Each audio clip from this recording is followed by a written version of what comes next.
here's my investment case for the New York Times.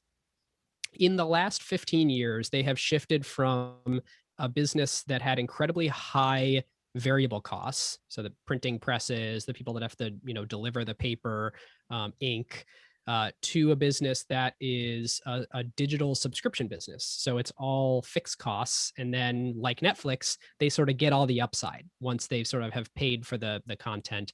Obviously, there's things that scale like bandwidth and hosting and all that stuff with the number of audience, but it's pretty minimal. It's a software business, it's high gross margin. And the way that they're being valued right now is their market cap is like, I think it's 5-ish billion, which is almost exactly the same as it was in their print heyday when they were making more revenue. But of course, their cost structure in what the 2000s was way worse because it was all these variable costs to actually print and deliver the paper. So what I think is the right way to look at this company now is to compare them to Netflix. And as I launch into this, let me remind everyone, not investment advice, do your own research. We may or may not hold positions in the companies we're talking about. But I will say it's very interesting that the New York Times only has 7 million subscribers, or 7.5. Netflix has over 200 million subscribers. So obviously the Netflix has almost 30 times more the subscriber base. So you can't really compare apples to apples in terms of like the size of their sort of current business. But what you can compare is the fact that they're both like 15 to 17 bucks a month in terms of the average revenue per user. And what the New York Times trades at is about 4.8 times their trailing 12 months revenue. Whereas Netflix trades at about 10x their trailing 12 months revenue. And you might say, well, gosh, that's probably because Netflix is growing way faster. It's not. Netflix is growing their revenue and their subscribers at about 30% year over year. The New York Times' digital subscription business is growing 40% year over year. Now that's in subscribers. The actual revenue is trailing because they have a lot of like introductory offers and stuff out right now, which should cause you to have some discount. But should it really be trading at half the sort of revenue multiple of Netflix? I don't think so. I'll also say that like the way that the New York Times gets its content in actually hiring out a team of 1,700 writers instead of licensing content. And of course, Netflix has some original productions. But that seems to also be a much better model to me because they really do own all of their sort of proprietary IP. They don't have any licensing deals and it's diverse. So like no one journalist has too much power, whereas there could be an individual piece of content on Netflix that would have a lot of power over the bundle. So that's kind of my starting place on this one. I think the New York Times, it looks a lot more like Netflix than it does the New York Times of 15 years ago, but I don't think investors are sort of yet looking at it that way. How do you take into account the fact that the replayability of a single piece of Netflix content is so different than a piece of news? Like it feels like the value of your archive accumulates much more, or accumulates differently at least. And yeah, at least I would think the archive has considerably more value of Netflix than it does for the New York Times, although there's like probably some element of value there that, I don't know, goes to brand and all of those other things too. that's a super valuable point. I think the way that I sort of like accounted for that was, well, it's way cheaper to produce any piece of content for the New York Times than it is for Netflix. And I don't know if they cancel each other out, but like, I don't know, both are true. One pulls in Netflix's direction, one pulls in the Times' direction.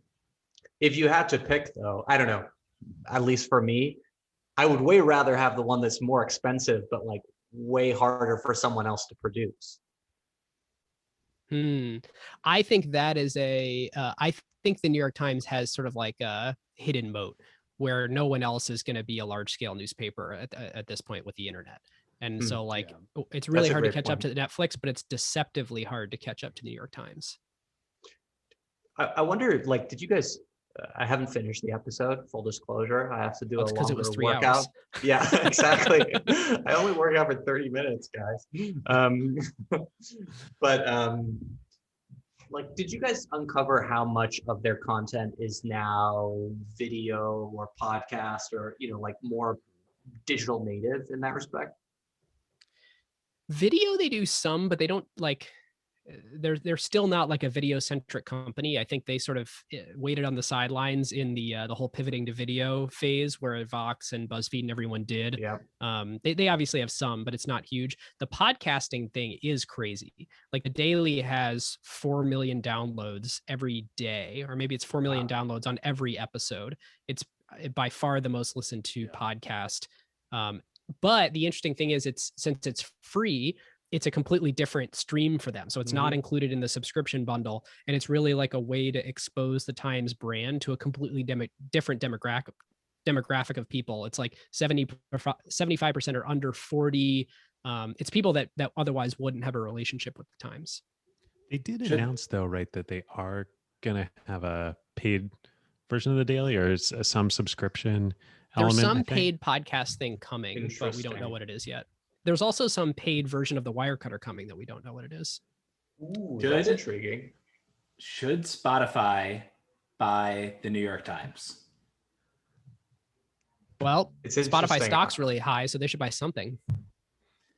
I was just going to take it another way, which is like, which podcast should the New York Times buy? But I think yours is the more adventurous idea. $8.5 billion market cap. That's like nothing compared to Spotify at this point. They're acquiring podcast content from all over the place. Just acquire somebody who's been acquiring podcast content, and then you have this whole other arm. Let's see if we can get Daniel on this. Yeah, invite him up. Yeah. That's a really good point. It's like I think the New York Times New York Times will have a hard time acquiring things of scale because, frankly, like the Times themselves just don't have that large of a market cap compared to, tech companies today. They have cash, but they only recently have cash and they don't have a ton of cash. It's in like the hundreds of millions. And their stock isn't like wildly overvalued. Meanwhile, the rest of, the landscapes is, or at least richly valued or fully valued. I can't remember what the phrase we're supposed to use is. So there's like, they have to be smart and nichey in their acquisitions the way they were with like Autumn or the Wirecutter, which was a screaming deal, by the way. They bought it for $30 million bucks and it spits off $50 million a year in cash right now. I'm sorry, it does $50 million a year in revenue right now. But yeah, it's a good question. I would love to see them be more aggressive with like products. Like New York Times cooking is amazing. Like, what is it? We're seeing all these companies emerge at venture scale, which is like, making a food social network or like better recipe readers and all of these things. Like, I don't know, it feels like they have one of the best bases of recipes there. And that is a piece of content that has like high replayability, so to speak. Yeah. I don't know, things like that feel like they're big opportunities in and of themselves. While I am a New York Times bull, and think it's potentially undervalued, I completely agree with you that there have been big execution misses in podcast and all their digital app stuff. And they talk about doubling down on these things, but they double down on them modestly and slowly and linearly, and not not the way that a fast-growing tech company would. Can they just not compete pricing wise with Netflix on documentary content? Like, why aren't the Obamas signed up with the New York Times instead of with Netflix? I think Netflix is paying a really pretty penny for Barack and Bruce. Can't get close to it. Yeah.